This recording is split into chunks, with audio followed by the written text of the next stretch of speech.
question is, do we have reason to be worried? I would say absolutely yes. What worries me is you can have somebody on the campaign trail say to John McCain, we have to get the bitch, and that's not a story. That's not a big story. What worries me is Bill O'Reilly can talk about joining a lynch mob against Michelle Obama, and he isn't pulled off the airwaves. That Chris Matthews can talk about hating Hillary Clinton and how much Hillary hate is out there, and it's just laughed off. And that, frankly, everybody's liberal hero, Keith Olbermann, can talk about superdelegates taking Hillary into a room and only one of them coming out. And that being the way that the nomination will be settled. Oh, only he comes out. That was the line. Thanks, Kim. So that worries me. It worries me that you can have a media that sets up Barack Obama as this orator superb, and then says, but he's only about words. That can set him say that he's different from all the others, isn't he great because he's not angry, and then say, but is he strong enough to fight? You can have a media that sets up Barack Obama as different. Isn't it wonderful how different it is, how he has risen above where he came from, and then said, oh, but isn't it bad how elite he is? We have narratives here that if we had a sophisticated media, we would understand we're not just a strange, anachronistic outbursts of racist and sexist pundits, but we're related to how our society treats people of color and women. There's a relationship between someone being able to say, let's get the bitch, and violence against women around the globe. There's a relationship.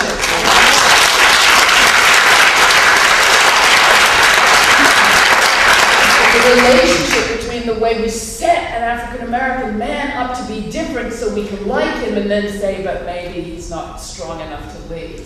I mean, this is the sort of discourse we need to be having. But instead, we've separated this whole discussion. We used to once, it seems we understand that what people say has a relationship to the way society behaves. That it reflects power structures, reflects power relationships, who you can dismiss, who you can be rude about, who you can make kind of racist, kind of violent comments about and get away with it.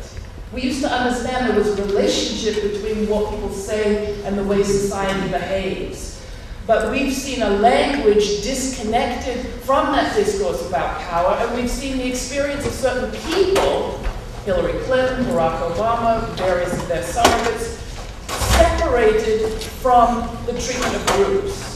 So in the way the feminists talk about personal as political, we have a media that resolutely says, no, it's only personal. It is only about them, and when we talk about race and gender being the problem, there it is in a nutshell. Gloria Steinem said in that article, in the most controversial line in that article, which she says was an editorial error, which I find hard to believe. The most controversial line is where she says, gender is the most restrictive force in America. Now, there was something in her article that I appreciated. She made the point that Barack Obama's challenges would be different if he was female, that Barack Obama has gender as well as race. Hillary Clinton has race as well as gender. But when she talks about the most restrictive force in America, it's not race or gender, which somehow only women and people of color have. The most restrictive force in America is power.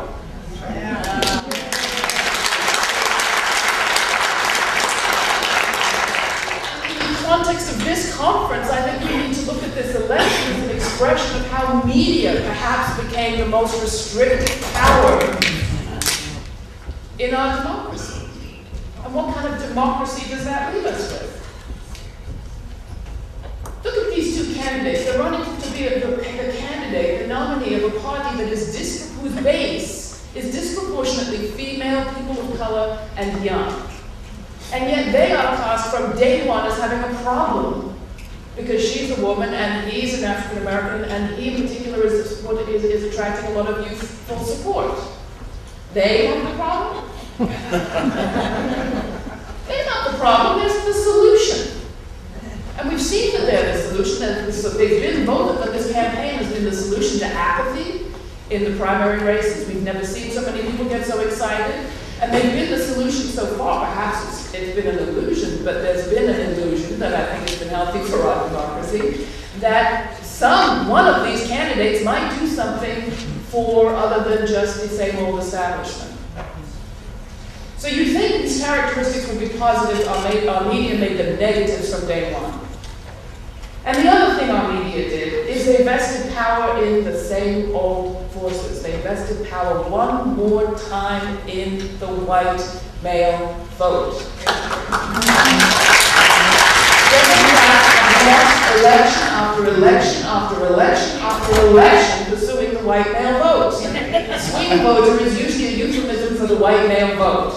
And Democrats have not won the white male vote since 1996, so why we're going after them, I don't know. In fact, they haven't won a majority of white male voters, I think, since 1992. They haven't won the majority of white women voters since 1986. So why are they so obsessed with white people? It makes me wonder. We should be excited right now, and instead we've been told that women and people of color are ruining politics for the rest of us. And heaven forbid John McCain wins, we will never see another woman or person of color ever allowed to go to any other primaries. Well, it's not true, we won't let that happen. But finally, it's not just the individuals that have been hurt. We've had in one way the positive, the optimistic Flanders, optaholic Flanders, would say, isn't it great we've revealed the biases in the media? But frankly, I'm a little tired. I feel like we've done a lot of revealing over many, many years. I'd like to actually eradicate the biases in the media. We have revealed a lot of the biases, which is fantastic. And while we have revealed biases against women, against people of color, against young people, against the new, against excitement, against enthusiasm, against hope, we've also revealed once again the silencing, just how silenced progressive, feminist, civil rights, anti-racist, anti-imperialist thinking is in our media. Because what does, just for shorthand, feminism teach us? That all discrimination is related, that bias is connected, that we are connected in the way that we are treated as people who are not part of the power establishment, because we are all victims of the way that an imbalanced power preserves itself. A power of whether it's white supremacy or male supremacy, they're connected. And if you doubt it, go back and read, I don't know, the Combahee River Collective Statement. Go back and read the Women's Pentagon Action Statement. Go back and read some of the basic documents of our progressive movement. And I would say that the feminist movement and the civil rights movement has produced some of the basic documents of our progressive movement, even though we're always seen as the other. And what you see is a movement that talks about connection. And we have a media that talks about division. So if Gloria Steinem is asking, are we right to be worried? We are right to be worried. And that's, I think, the primary thing to be worried about.